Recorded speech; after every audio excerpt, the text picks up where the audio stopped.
Again, welcome everyone. Thank you so much for joining us for the Dentons, the first of our 3-day Dentons Employment and Labor Law Fall webinar series. My name is Adrian Miedema. I'm a partner in our Toronto office in the employment group, and my practice focuses on employment and health and occupational health and safety matters. And I'm delighted to be joined by my colleagues Meaghen Russell, who is a partner in our office, whose practice focuses on employment and labor relations, and also Emily Kroboth, who's an associate whose practice focuses on just about everything in the area of employment law at this point. So delighted to be presenting with Meaghen and Emily. Today's webinar will include 3 topics. I'm going to be speaking about the responsibility of employers for the safety of contractors and subcontractors. Then Meaghen will be talking about best practices for ending the employment relationship.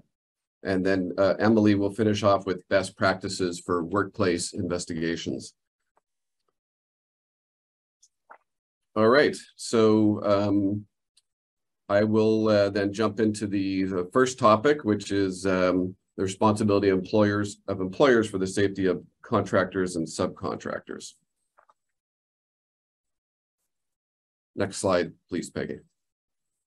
All right, so this, I'm focusing on Ontario because that's where I practice, of course. For those of you outside of Ontario, in other Canadian provinces, then the analysis will be largely the same. There'll be some nuances.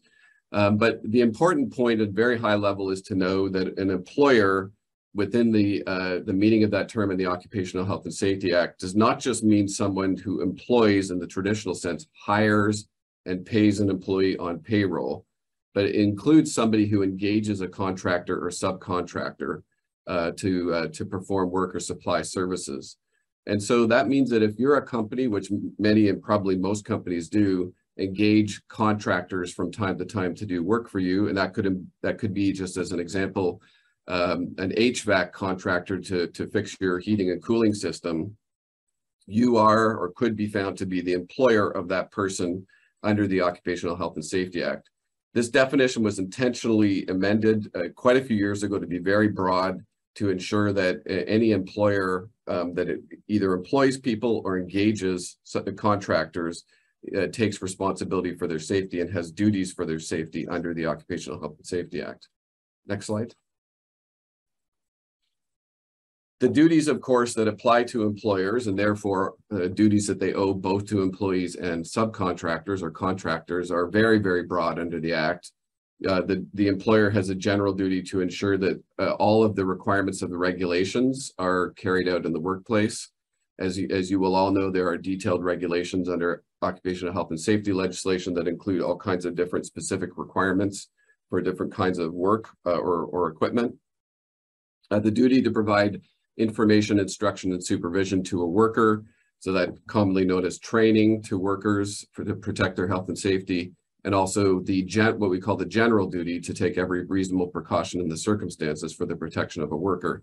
So when you're engaging contractors or subcontractors, the question then becomes, do we owe duties to them? And the answer will generally be yes. You have a duty to them under occupational health and safety legislation as their employer, even contractors and subcontractors. And the next question, which we'll deal with a bit later, is what does that mean for you, and what should you be doing to manage that duty, to satisfy that duty and manage that liability risk? Next slide. So I'm going to take you through just very quickly some key cases from the Ontario courts on this question of who is the employer and what does that mean. As we say as lawyers, the seminal case was 30 years ago, actually 1992, a case called Wyssen from the Court of Appeal.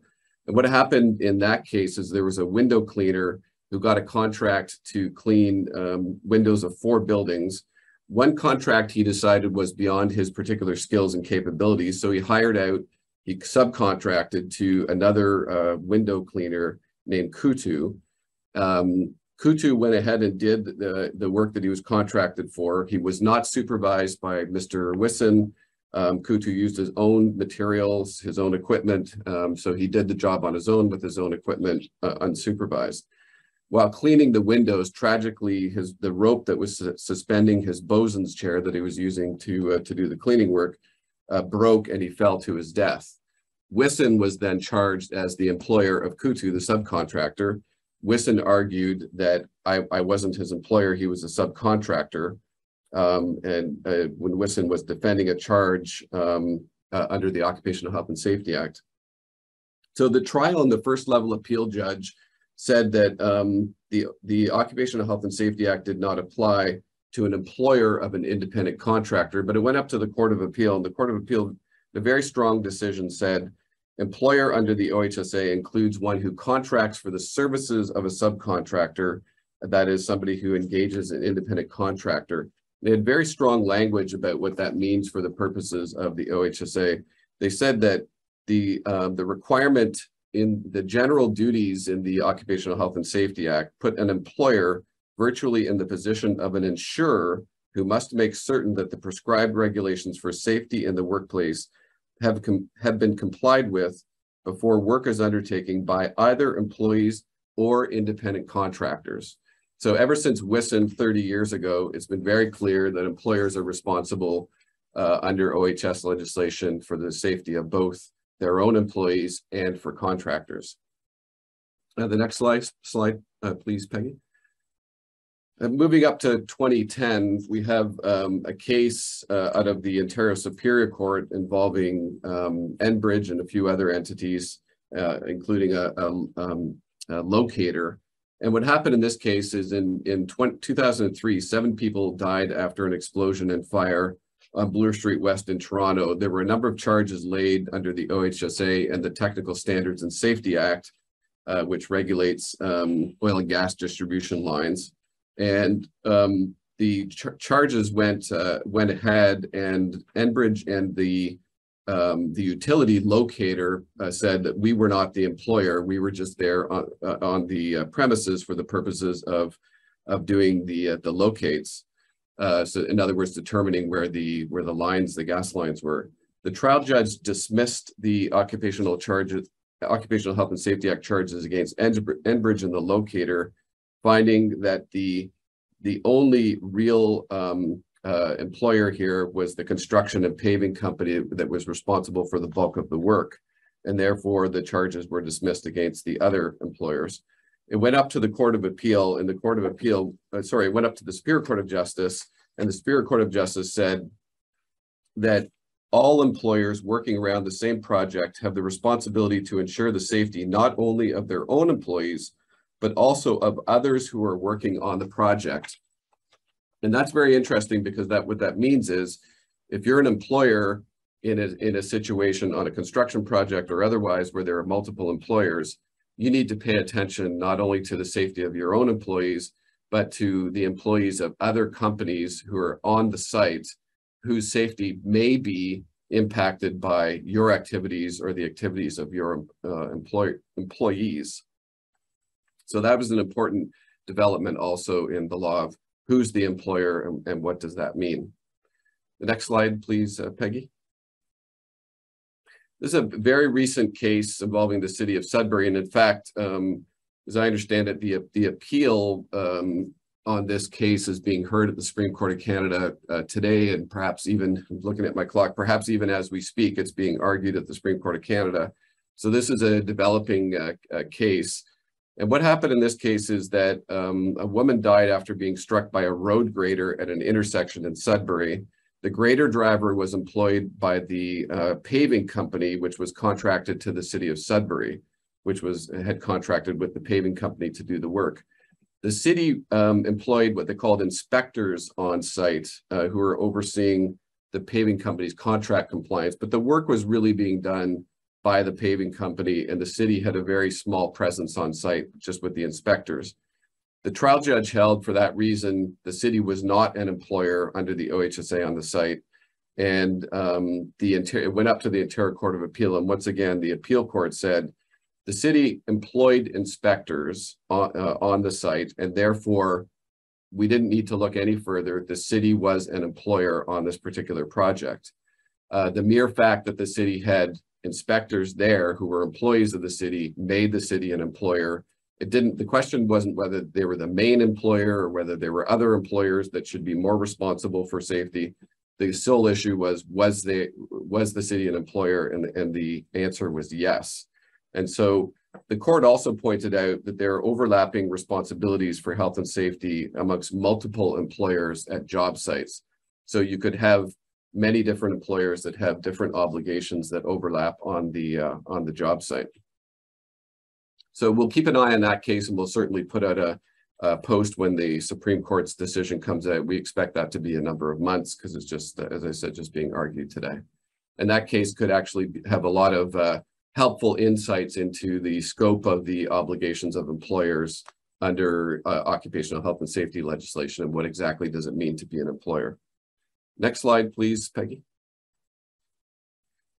This is another fairly recent case from 2020 involving the City of London. And what happened in this case is the city contracted with a pool company to remove snow from sidewalks in the wintertime. The pool company contracted with a person named Barrett, and then Barrett subcontracted to another person named Trudell. Trudell was a young person, fairly young worker. He was clearing snow around a railway track or from a railway track using a bobcat, a small piece of equipment, when he was struck by a train and fatally injured, and he died. The city was charged as the employer under the Occupational Health and Safety Act with not taking reasonable precautions for the safety of Mr. Trudell, and also effectively failure to train him. And the court found that the city was clearly the employer of Mr. Trudell, even if the city didn't know that the pool company had subcontracted work to him. And they said that the city should have ensured that Mr. Trudell obtained a copy of the city's standards regarding plowing and sanding. So in these circumstances, the court said the city had never questioned the pool company with respect to the qualifications that Mr. Trudell had. There was evidence that the pool company owner was never questioned by the city about the equipment being used.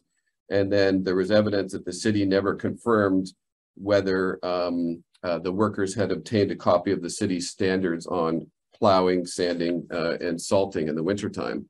And the court said where the city had standards that it used for its own employees, safety standards, it ought to have ensured that all of the subcontractors, contractors and subcontractors also had those standards so that they knew how to do the work safely. The city hadn't done that, and they were therefore found guilty. So this shows you how it can actually play out in real life in cases like this, that if you have an employer, a subcontractor, another subcontractor, the employer can be liable and responsible for the safety under the OHSA for all of those persons, employees, contractors, subcontractors. Next slide, please. So what do you do then as an employer when you regularly engage subcontractors? Again, the example being people to work on your building, HVAC or heating and cooling technicians, others who come to your building to provide certain technical services. Are you their employer and under the OHSA, and therefore what should you do? And I think in these situations, when you're engaging contractors and subcontractors, you have to start from the perspective of, yes, we likely are their employer for the purposes of the Occupational Health and Safety Act. So what do you do in these circumstances in order to minimize the risk and, of course, maximize safety of all of the workers, including subcontractors, and minimize the risk of you being charged with safety offenses in relation to subcontractors? I mean, first of all, I think you need to know who's on your site. I mean, that sounds self-evident, but it's important who's on your site and what work are they doing. So that's important to make sure that that's nailed down. And then also to ensure that all of the subcontractors understand the particular workplace hazards in your workplace. So there a type of site orientation for contractors and subcontractors as to the site, safe exit from the site, what are the particular hazards, and then also understand the work that the particular contractor is doing. If they're going to be working on the roof, do they have their fall protection training? Do they have the particular training for the particular kind of work that they're going to be doing? and they might be able to show you a training card that they've got their fall protection training, working at heights training. So you'll want to probably see proof of training for the particular work that they're doing. You may want to have independent inspections, depending on how many contractors you have at your site, independent inspections by a third party. And then you'll also want to review the contractor's health and safety training program. I realize that some of this sounds very impractical if you have somebody coming to your site to do 15 minutes of work. I think the due diligence and the appropriate response is going to be different than if somebody's coming to do 3 days of work on your roof. So I think you can tailor your approach to this due diligence, the review of safety, of their safety compliance and policies, depending on the work that the person is going to be doing. But suffice it to say that if the person is coming, will be doing work that puts them at some risk, working at heights, working with machinery or equipment that they could get hurt by, you're going to need to show that you did a site orientation, alerted them to the hazards, and made sure that they had an appropriate training and had an appropriate safety program for how to do this particular work.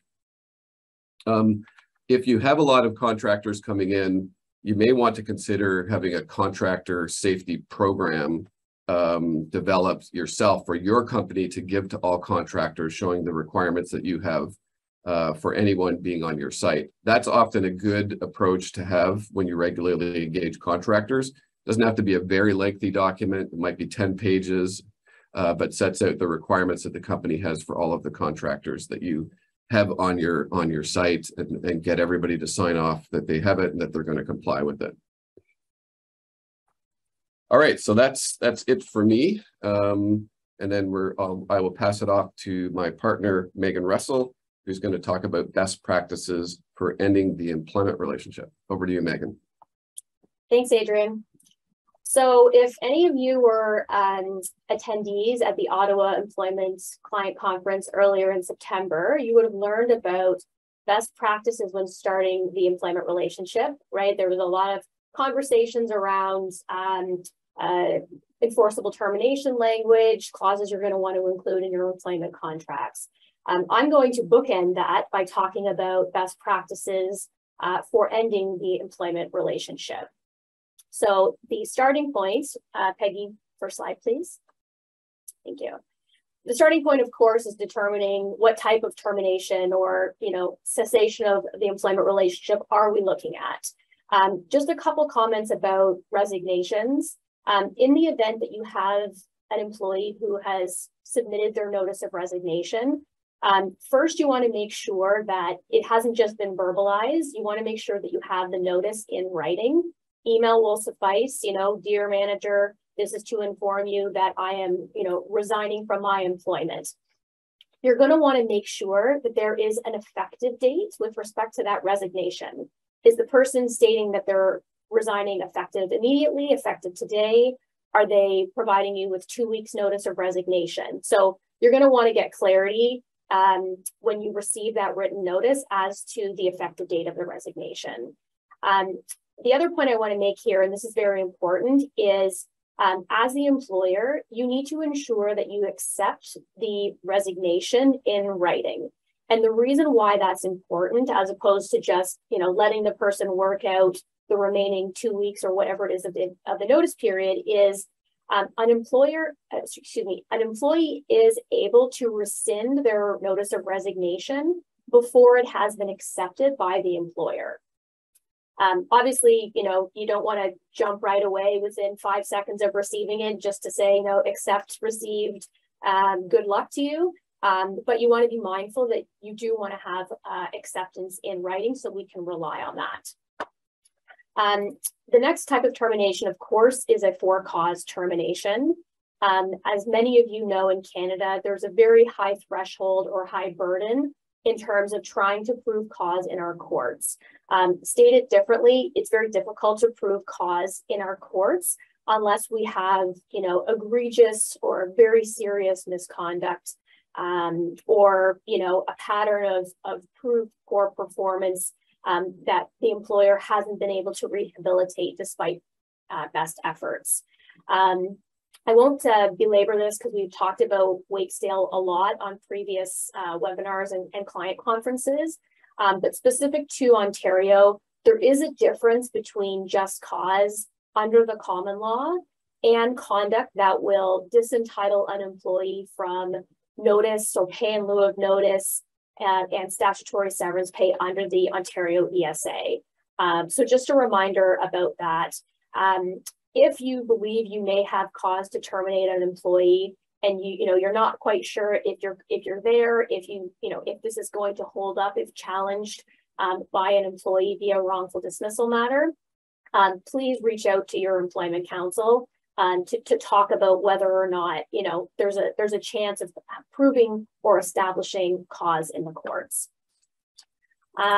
Turning to without cause terminations, obviously these apply to non-union workers, and your starting point is always going to be, you've made the decision to terminate without cause. What is this person now owed upon the termination?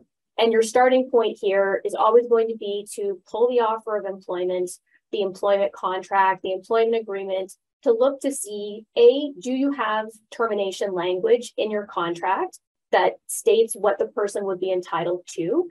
And then secondly, if you do have the language, is your language still enforceable?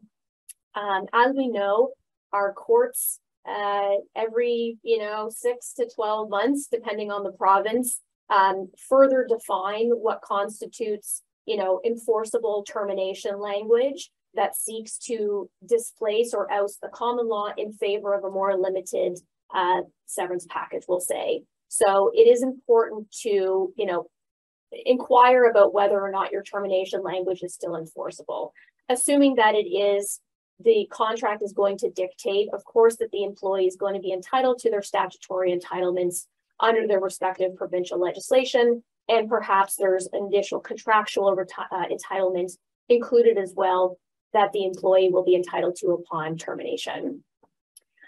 Just a quick note and reminder for federally regulated employers, under the Canada Labour Code, for employees who are non-managerial, who have more than 12 months of service, the concept of without cause essentially doesn't apply under the Canada Labour Code. You can only terminate those types of employees if you have a lack of work or discontinuance of function. If you were to try to terminate them without cause generally, and they are non-managerial and they have more than 12 months, they can file an unjust dismissal complaint under Canada Labour Code and seek reinstatement. Next slide, please. Okay, so in terms of a best practice, obviously the more prepared you are for the termination, in and of itself and the meeting, the better, things are likely to go. Your starting point here is going to be preparing your notice of termination or your termination letter. At least in Ontario, an employer is required to provide written notice of termination that's under Section 54 sub A. You'll want to consider, are you providing any amount of working notice, or are we looking at an immediate or effective immediately termination? The written notice needs to be clear on that point as well.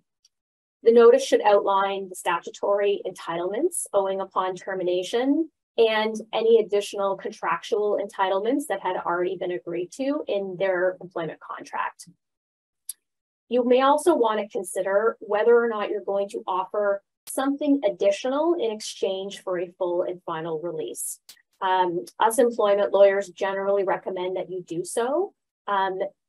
Be reminded that there is a 2-year, generally speaking, statute of limitations on wrongful dismissal matters in Canada. So stated differently, an employee has 2 years. If they haven't signed off on a full and final release, waiving any and all claims against the employer, an employee has 2 years to file their wrongful dismissal suit. A quick note about notices of termination. I see from time to time that employer templates will state that the offer is without prejudice. I pause there. I always remove the without prejudice language.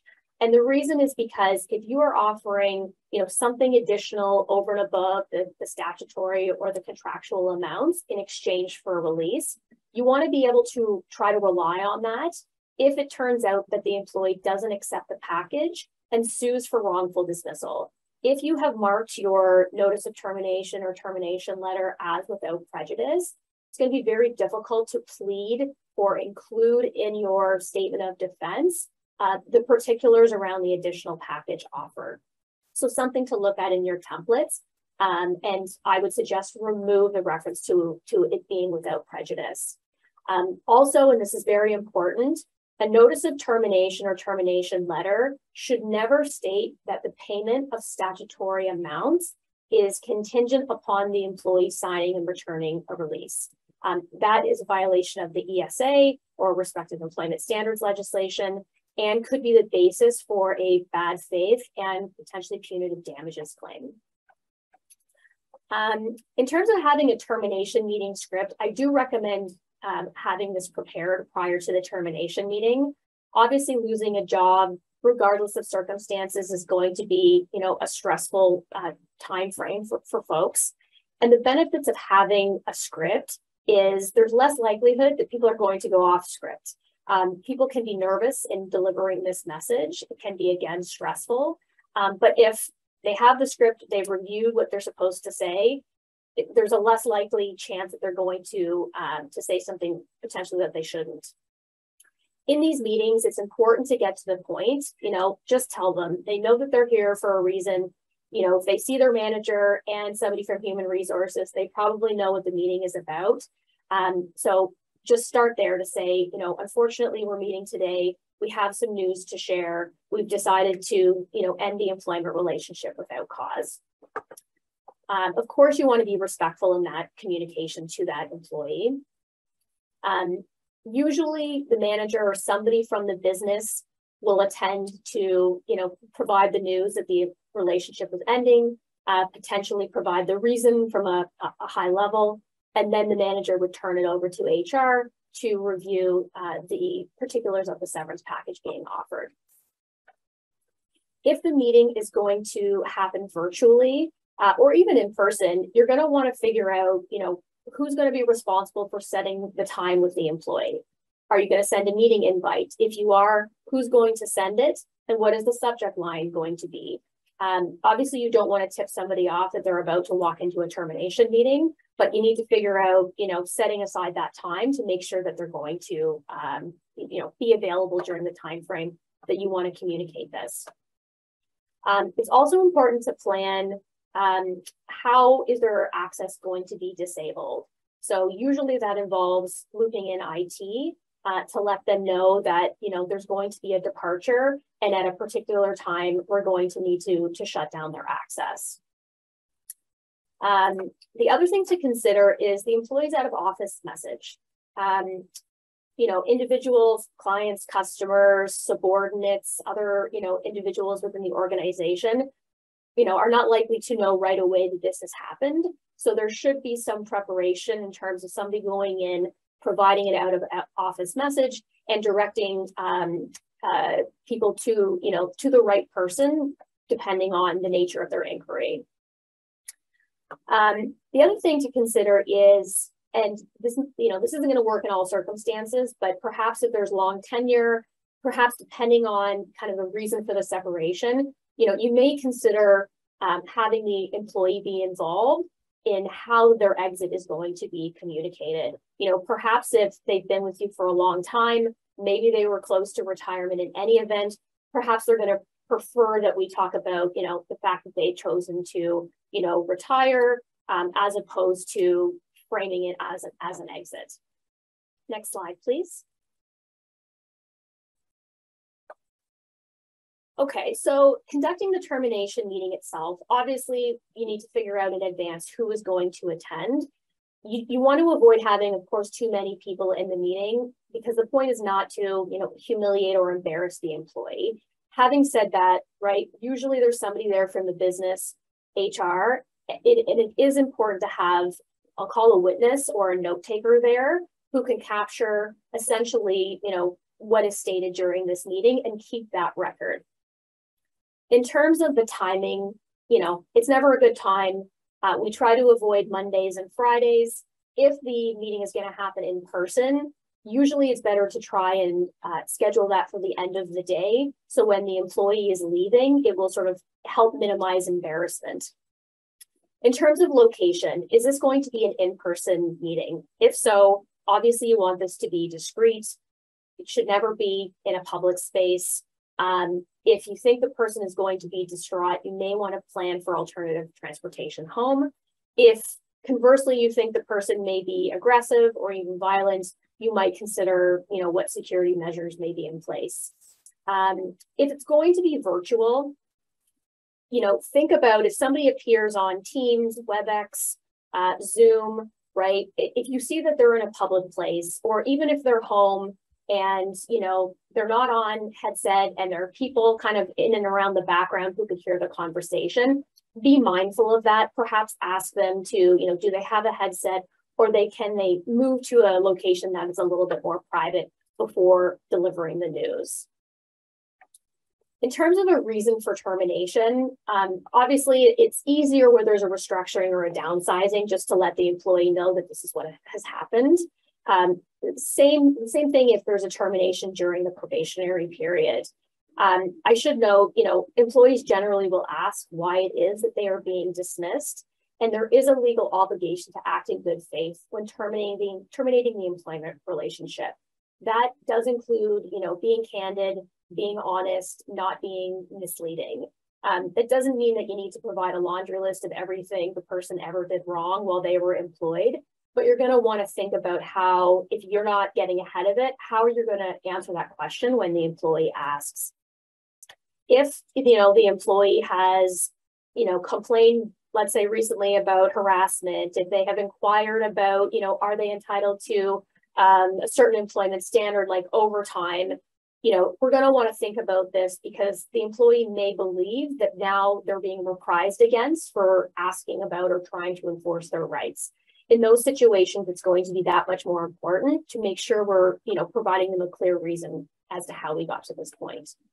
You're going to want to ask them to confirm their contact information, especially if the meeting is virtual and you're going to be sending them the notice of termination. You're going to need their personal email address to do so. Next slide, please.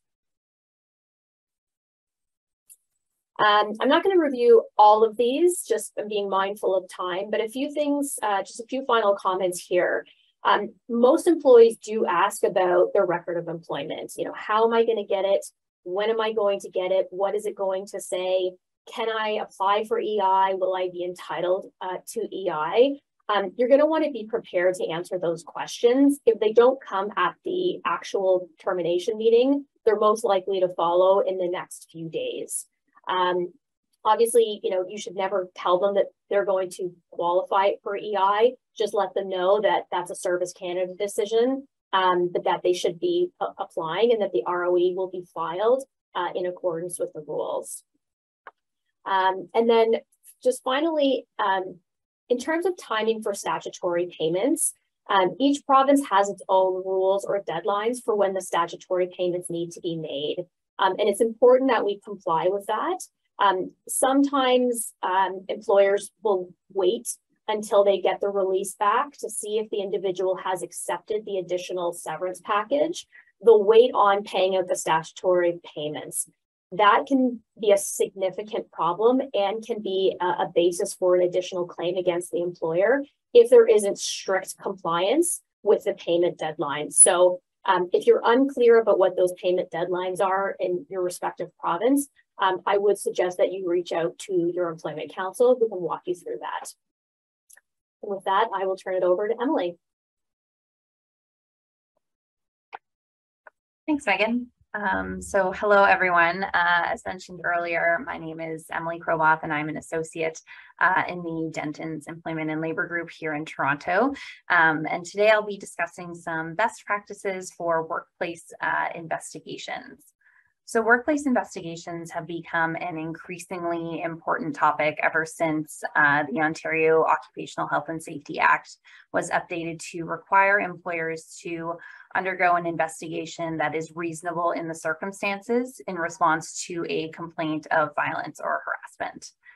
So workplace investigations and investigation reports are often the subject of scrutiny by both courts and arbitrators should an employer decide to issue discipline or terminate an employee's employment based on the outcome of an investigation.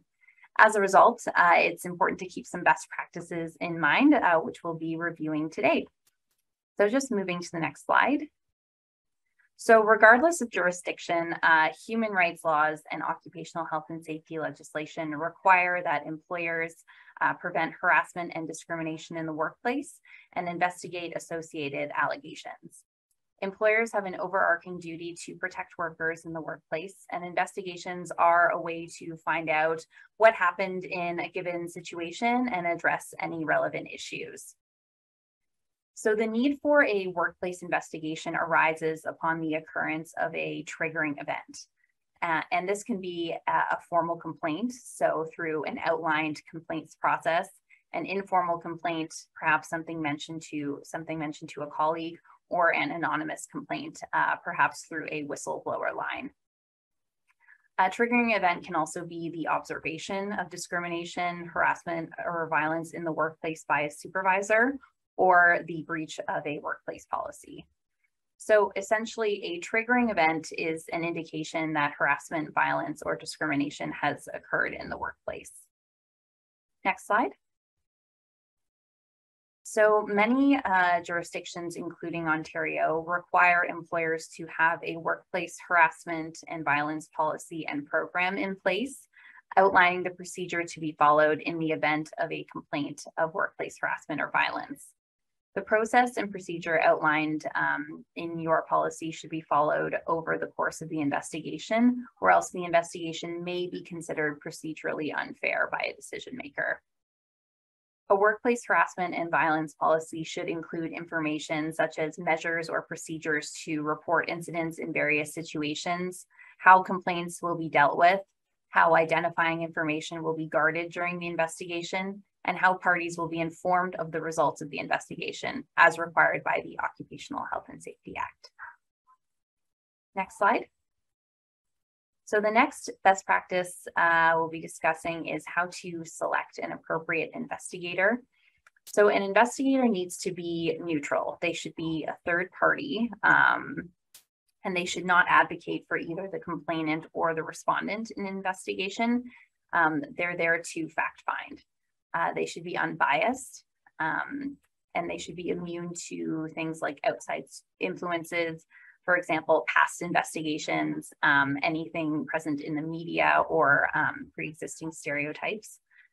They should be trained and have experience conducting workplace investigations in the past, and they should be knowledgeable and understand the law and their role in the investigations process.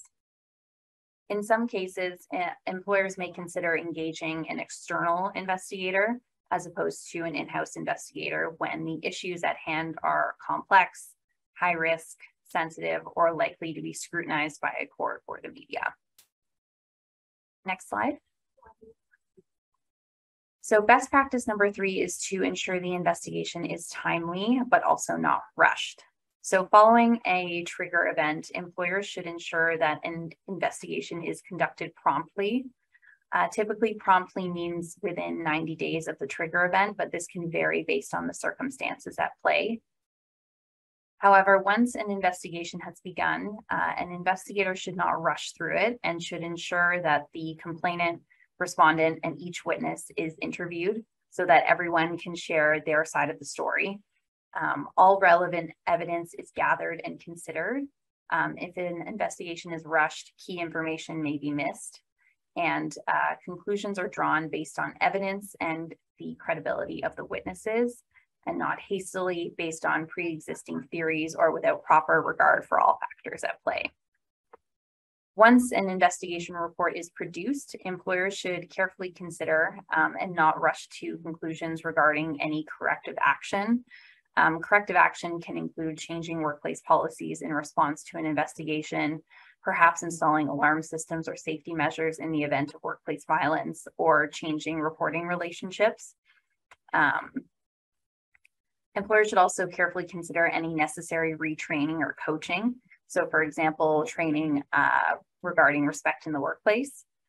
And they should also consider any progressive disciplines such as written apologies, suspensions, written warnings, and terminations for or without cause. Next slide. So the fourth best practice is to ensure that the investigation is fair. An investigation must be fair to both the complainant and the respondent. Complaints should be taken seriously and should not be dismissed without an investigation that is reasonable in the circumstances as required by the Occupational Health and Safety Act. And what is reasonable will vary from complaint to complaint. Respondents should also have a meaningful opportunity to respond to the allegations put to them. They must be provided with adequate particulars and be given a full opportunity to respond to the allegations against them. And further, investigations should not become a fishing expedition. An investigative mandate should be set, meaning a framework for what the investigator is being asked to investigate. Failure to set this understanding could result in confusion and wasted time. Next slide. So the next best practice is to document every step of the process. Because investigations are often scrutinized, investigators should ensure that they document each step of the investigation and retain any associated and important documents. So for example, complainant, respondent, and witness interviews, any notes taken during those interviews, whether they be handwritten or typed, should be retained. Any other notes taken during the course of the investigation, so perhaps as you're considering the facts, any admissions to the allegations, of course, any documentary evidence such as emails or other internal documents, and any communications with the complainant, respondent, or witnesses should be retained. And of course, the final investigation report should be documented and retained. Next slide. So the next best practice is all about confidentiality. Confidentiality is a hallmark of the investigation process. More often than not, issues being investigated are of a sensitive nature, and investigations should be treated as confidential to the extent possible to protect the privacy of the parties involved and to also maintain the integrity of the investigation. Complainants, respondents, and witnesses should be advised that the investigation process is confidential at the beginning of the investigation so that the understanding is set right away. And information should be shared on a need-to-know basis. Complainants, respondents, and witnesses should be reminded that they should not attempt to influence what another person tells the investigator.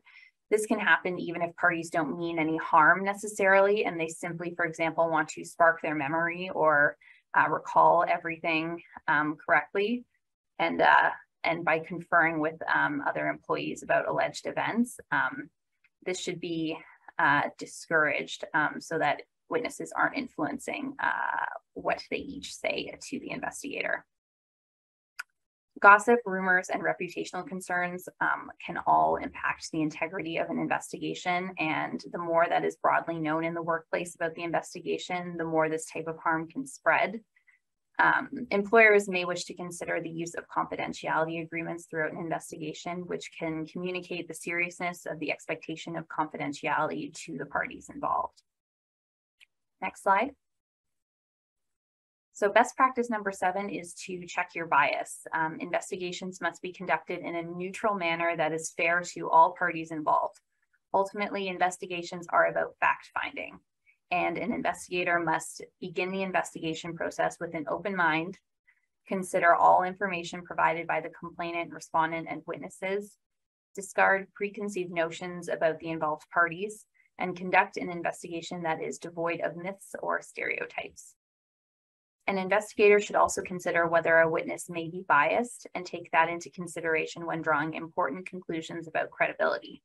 For example, is the witness close friends with either the complainant or the respondent? This may impact the information that they share. Next slide. So now that we've gone over some best practices, I thought it would be helpful to include an example of a workplace investigation gone wrong and what we can learn from this specific scenario.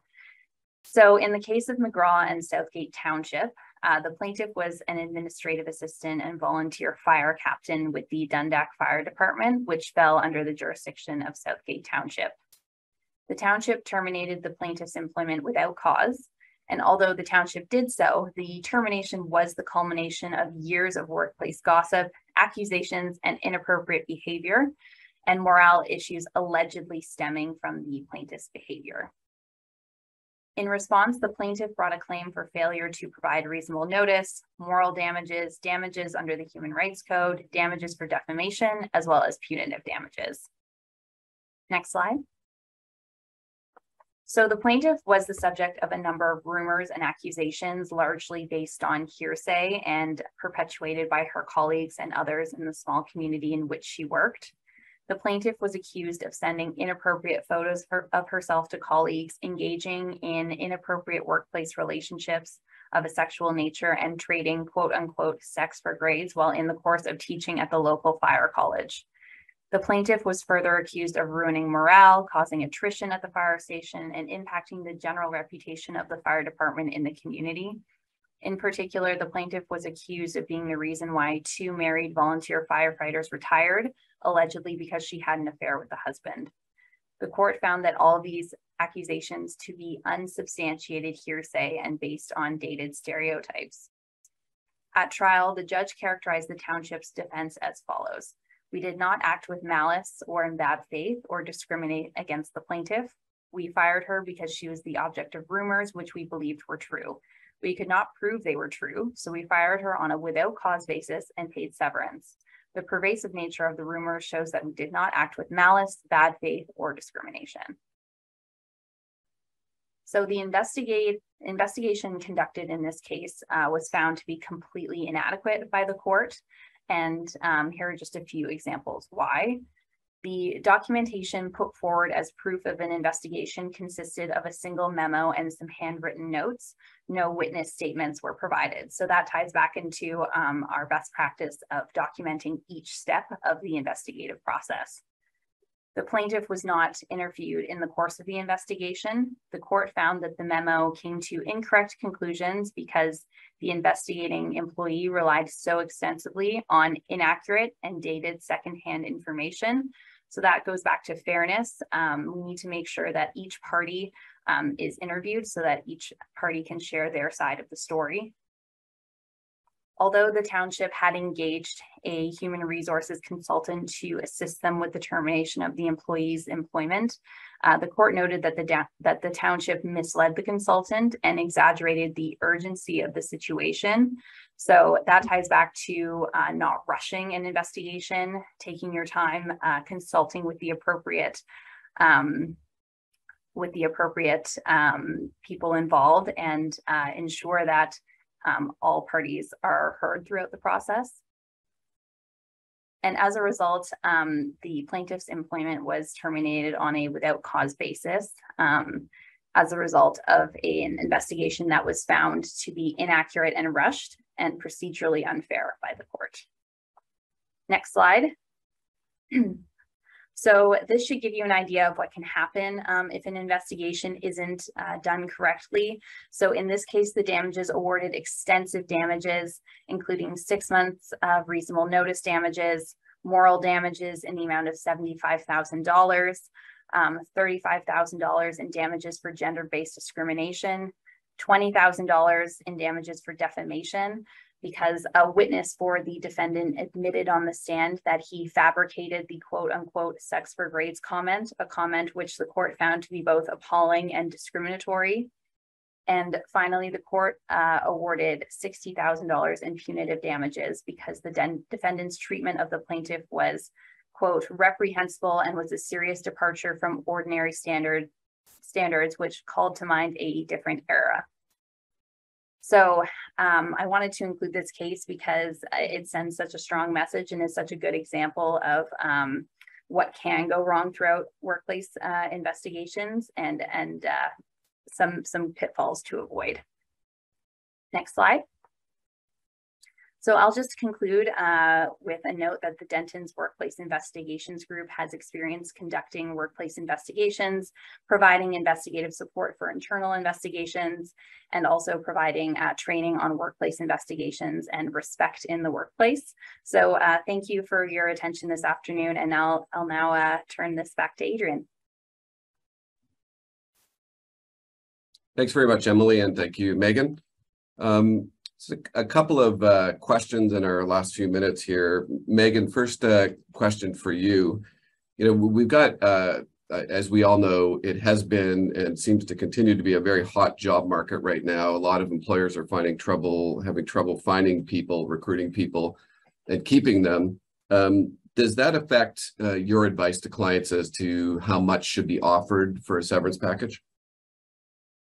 Yeah, it absolutely does, and it has been affecting settlements, certainly at mediations, right? When we look at the duty to mitigate, an employee has a duty to, you know, take reasonable steps to find alternate employment, but the employer, you know, if we're looking at a wrongful dismissal action, is required to prove that had the employee taken reasonable steps to find alternate employment, that they would, you know, most likely would have been successful. And with the current job market, you know, we have clients that are being able to pull, you know, 30 job postings a month, 50 job postings a month, and we're able to send that to the employee or the employee's counsel to say, there's no reason why this person shouldn't be able to find a job. You know, here's 30, 40, 50 available comparable job postings. So this is definitely something that's being discussed, and it is going into our advice around what a reasonable severance package should be at this point,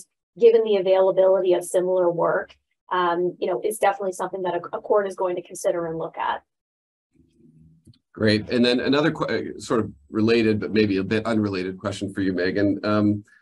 When you're having calls with employers and they're describing the person who's going to be terminated to you, and particularly, let's say that they say the very difficult person doesn't get along well with people, makes all kinds of allegations and accusations, very combative, might be litigious if they're terminated. Does that affect the strategy or the approach that employers should take to the termination, knowing the temperament or personality or behavior of the employees whose employments could be terminated? What do you think, Meaghen? Yeah, it absolutely does. And this goes back to having a script and why it's important to have a script that we can stick to. If you're going through a termination meeting and, you know, somebody starts, you know, yelling, screaming, swearing, you know, we've sort of heard it all at this point in time. You know, it's important to be able to be prepared to say to them, you know, we understand that this is upsetting.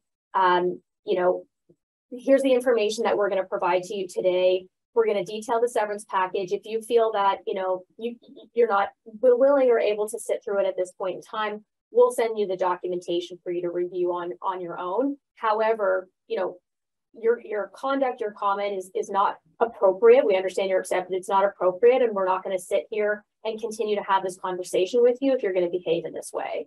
You know, those can be and are the most stressful types of termination meetings. And it's important, I think, to have almost a mantra of just being prepared to say to the person, I understand you're upset, but we're trying to have a professional conversation and get through this meeting with you. We're going to ask you that, you know, you show us the same courtesy in terms of, you know, your interaction with us at this point in time. Okay, great. Question for you, Emily. You touched a little bit on this, Emily, during your presentation about internal versus external investigators. You know, give us a few more thoughts on when is it okay for a company to simply use an internal investigator? Because as we all know, external investigators, often trained as lawyers, often highly skilled in these things, but can be very expensive. So when is it okay and appropriate to use an internal investigator? What do you think, Emily?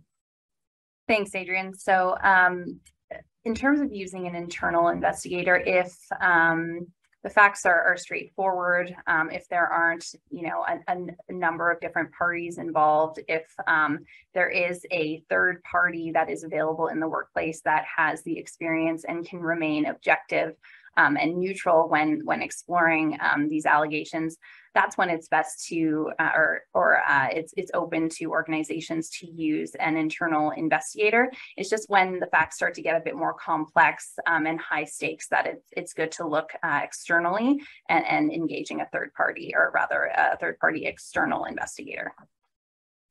Great. And then just related to that, Emily, some investigations and complaints are incredibly, as you mentioned, complex, and some of them aren't. Some of them are very simple. So if you get a simple complaint that seems relatively easy to resolve, does it necessarily have to go through a lengthy investigation, or can employers take a bit of a different and shorter process with simpler complaints that might be less serious as far as what's being alleged? Yeah, certainly. So the requirement is to undergo an investigation that is reasonable in the circumstances, and that's going to vary. If you have a laundry list of accusations, perhaps the process will be a bit more complex, but it certainly is.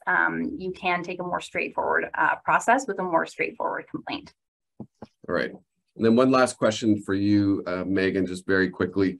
Does it ever make sense to have a lengthy or fairly lengthy resignation notice period in an employee's contract? You talked a little bit about resignation, but what would be the circumstances in which an employer might want to extend the resignation notice period from the typical 2 weeks or 30 days to 60 days or 90 days?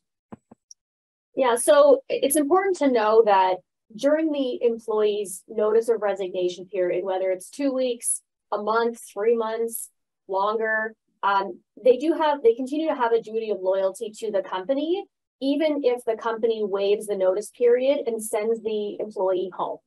So if I said to you, Adrian, I'm resigning from Dentons today, effective 2 weeks from now, and you Don't said, do that. No, I won't. Pack your office up, off you go. For the next 2 weeks, which is my notice period where it's been waived by Adrian and I've been sent home, by law, I still owe Dentons a duty of loyalty, and I'm not able legally to compete in that period of time. Specific to Ontario, now that we have the prohibition against non-competes as of October of last year, with limited exceptions, right? If there's a president level employee or chief executive employee being hired, the non-competes are okay, but otherwise they're not.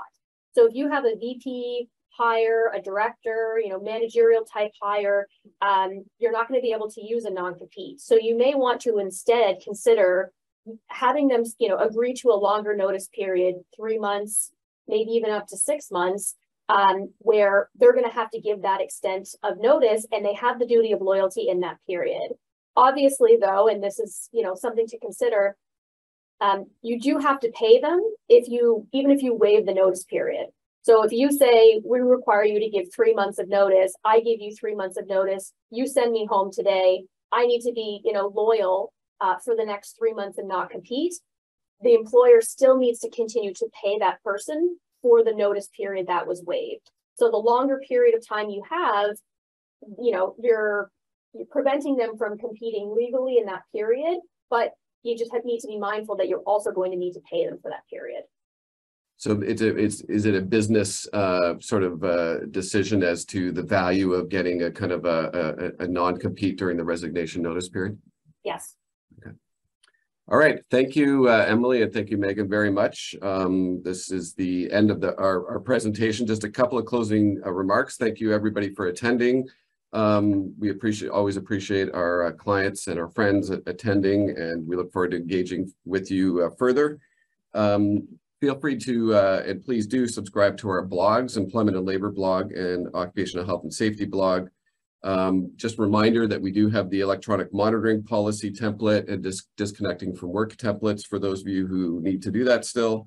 And Peggy had put a link in the chat, so that should be available to you there. And then day 2 of the series will take place at 12 p.m. ET Eastern Time tomorrow, and we'll cover unique compensation issues, updates to employer policy requirements, including electronic monitoring policy and right to disconnect policy, and updates to the Occupational Health and Safety Act. So we hope that you can join us for the rest of the series, days 2 and 3. And on behalf of Emily and Meaghen and the Dentons team, thank you very much for attending, and we look forward to talking to you soon.